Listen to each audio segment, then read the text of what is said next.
This is the Earth to World Broadcasting Network.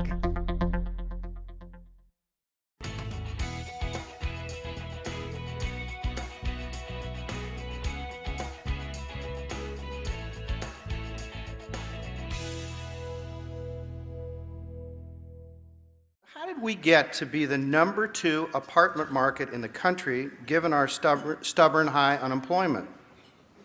Are we on a sustainable path of growth in the job market that will revive our ailing local economies? Is our thirst for good news on the employment jading our reaction to gradually improving statistics? Amy Vander Vliet is a regional economist for the Oregon Employment Department, covering the Portland metropolitan area. She produces and analyzes employment statistics, including the unemployment rate and monthly job growth in the region's major industries.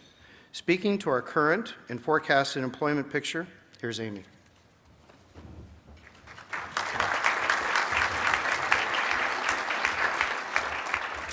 Thank you, Steve, and good morning, everyone. Well, we're getting there. We're adding jobs. It's just been taking a while. So I've been calling this a recovery in slow motion. Our unemployment rate is coming down slowly. It peaked almost 3 years ago in 2009 at about 11%, and it's down to about 8% today. So a big improvement over where it was, but we're still twice as high as we were when we started into this recession. And it's coming down for the right reasons now. Some of that decline in 2009 and 2010, a little bit in 2010, was for the wrong reasons. People were dropping out of the labor force because they'd given up hope looking for work. They became discouraged. And when you stop looking for work, you stop being an unemployment statistic, and so the rate can fall. We also saw this happen nationally. But it's come down more recently since the last apartment report in October by about a point, and for the right reasons. We're creating jobs. And right now we're running about neck and neck with the nation, which is pretty typical for us. And for those of you keeping score, our unemployment right now is about in the middle of the pack when you compare us nationally. About half of the nation's largest metro areas have a rate higher than us, and about half have rates that are lower. We're adding jobs, and we have been for over 2 years now. It's been a little erratic. We've had these bursts of growth followed by a little bit of softening, so it's like for every 5 steps forward, we're taking a step back. But we're definitely heading in the right direction. Now, there are a few things I want to mention, I want to point out about this recovery that are noteworthy for better or for worse. First, it's been slow. Have I mentioned that already? It's my word of the day. We're used to adding about 2,000 jobs a month, 3,000 when we're firing on all cylinders. But right now, these days, we're firing on just 2 or 3 cylinders. We're only adding about 1,000 jobs a month. But we've had a major financial crisis. And I won't go into the gory details. I did that last time. But history shows that economies take a long time to recover from a recession caused by a financial crisis. And Oregon, the nation, and Portland are holding to script. So while it's frustrating, it's not surprising. The second thing I'll point out about this recovery is that housing and the public sectors haven't shown up. Up until recently, they were actually even a drag on the recovery. In the past, housing has led recoveries. It's been an important and significant engine of growth. And we've also been able to count on a steady, if not a growing, public sector that goes hand in hand with a growing demand for services and growing population. But this time around, these guys didn't get the memo. Construction finally stopped bleeding jobs almost a year after the rest of the economy had turned around. And we've seen some growth since then, but nothing really to write home about, at least not until recently. Commercial projects like Intel and multifamily, thank you guys, have injected a little bit of life into the construction sector. And there's even been an uptick in residential permits and home renovations. But this all started happening almost a year into the recovery. So my point is that construction lagged the recovery when typically it would have led it.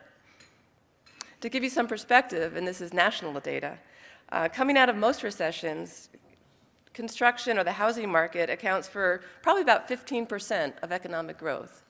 Now, since we bottomed out in June of 2009, construction or the housing market has contributed just 4% to economic growth. As for the public sector, normally at this point in the recovery here in Portland, we'd be adding about 200 jobs a month. But state and local governments took a huge hit to their revenues during the recession. And since they can't run a deficit like the feds can, they had to cut, and they had to cut deep. So thousands of workers were laid off from public schools and from other branches of government. Now, revenues have started to turn around recently, but not fast enough to add much of anything to our growth. So we've sort of limped along during this recovery without the momentum we typically get from a healthy housing sector and without the type of support we'd normally get from the public sector. The third thing I'd mention about this recovery, and this is good news, is that it's been pretty broad-based. It's reached most major industries here in Portland. There are a few exceptions. Government, of course, down 2%. And the finance sector hasn't shown much, if any, signs of life over the last few years. But most every other major industry has. And I'm happy to say that reports of manufacturing's deaths have been greatly exaggerated. It was one of the first sectors to turn around in this recovery. And for well over a year, up until very recently, it outperformed the rest of the economy.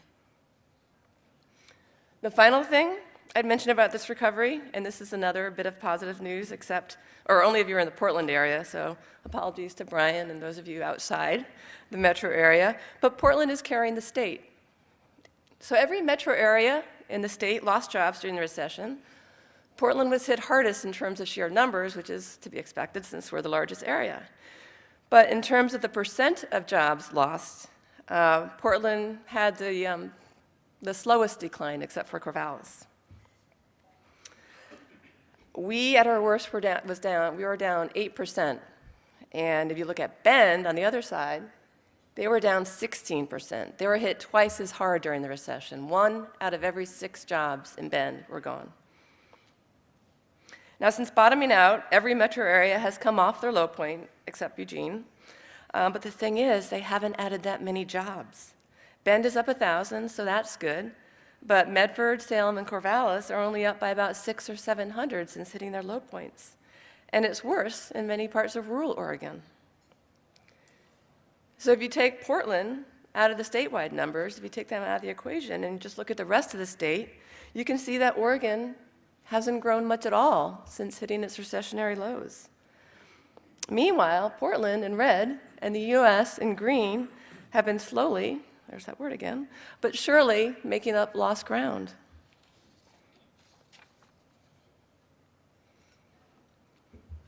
So Portland has a lot of things going for us compared to the rest of the state, which helps explain why we're doing better. We're large, and our population is still growing. And in general, large cities with growing populations tend to grow faster in general in times of expansion. Portland's population growth has slowed in the last couple of years due to fewer people moving into the area during the recession, but we're still growing, and last year we grew faster than the nation, and we grew twice as fast as the rest of the state. Our economy is not only relatively large, but it's also diverse. We're probably not perfectly diverse. I don't even know if there is such a thing as being perfectly diverse, and if there is, it's a moving target. But we're definitely more diverse than the rest of the state. And that helped us going into the recession, soften the blow, and it's helped us recover a little bit faster in the recovery. Portland is still a manufacturing hub. Businesses here make products that other countries and other companies want to buy. And companies and countries open up their wallets sooner and faster than the consumer did during this recovery. And that's a major reason why Portland's manufacturing sector has done as well as it has. So for those of you still keeping score, Portland ranks 14th out of the nation's 50 metro areas in terms of the speed of our recovery since we hit bottom. Some of the fastest growing areas in the nation are in Texas. I think 4 or 5 of the top fastest ones are down in a state with lots of oil and not much of a housing bubble. So the bottom line is that we're recovering, but we're not recovered. The economy's come back from the dead and the patient's off life support, but he's not completely cured. To put some numbers to this, we lost 83,000 jobs. We've gained back about 36,000, and we have around 47,000 to go. Now, I'd be doing a disservice to the reputation of economists everywhere if I didn't bring up some of the downsides or risks to the recovery. I'm sorry, I can't help it. It's part of the code. But I'm only putting up 4. So there are some headwinds out there that might slow a recovery. I don't think they'll derail it unless we have some sort of perfect storm where they either hit all at once or with more of a punch than we expect. The Eurozone tops the list. We've seen some recent improvement over there with their debt situation, but they're nowhere near out of the woods yet. So a mild or moderate recession in Europe might impact our economy, but maybe not too much. But if things start to snowball and it turns into a financial crisis, which then turns into a contagion, then we might be in some trouble. Oil prices, it's another thing to keep an eye on. But most economists don't expect that paying $4 or $5 at the pump will make too much of a dent in our recovery. And so far, these higher gas prices have been sort of offset or partially offset by falling natural gas prices. China, I'd put that over oil. A slowing Chinese economy will certainly slow our recovery, especially here in Oregon, because China is our largest trading partner. And they've had their own bubble over there, and they're going through the after effects of that. And so I guess the question is whether or not they can successfully engineer a soft landing. Housing, we seem to have hit bottom, at least in housing starts, but prices are still falling, but at a much slower rate. Permits are up here in the Portland area a little bit. So I think most of the air has been let out of this balloon. But then again, people have been saying that for over a year now, so maybe Jerry has a clearer crystal ball than I do when it comes to housing. And so it's only fair that I mention some upsides to this recovery.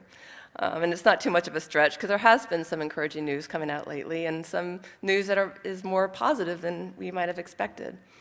So GDP has been growing. It's been growing, I think, for about 11 consecutive quarters. We had a nice uptick in the end of 2011, came down a bit in 2012, but it's still growing, slower than we want, but it's growing. Income is up, and I think for the first time since this recession started, more households expect their incomes to rise rather than fall over the next year. Commodity prices have stabilized for the most part. Inflation isn't much of a concern. Interest rates are low and will stay low throughout this year and well into next year. And I already talked about exports and business spending. There are still bright spots. The luster has worn off a little bit, but they're still contributing a lot to our economic growth. So I often end with a chart showing how long the recovery will take, but I'm tired of talking about the third quarter of 2014. And by the way, that still holds true. So instead, I'll end with this, and a quote from economist John Mitchell, who says, "While Oregon has never missed a U.S. recession, it has also never missed a U.S. recovery." And I'll also point out that while few signs point to strong economic growth in the near term, many point to positive growth, and Portland is poised to recover well. Thank you.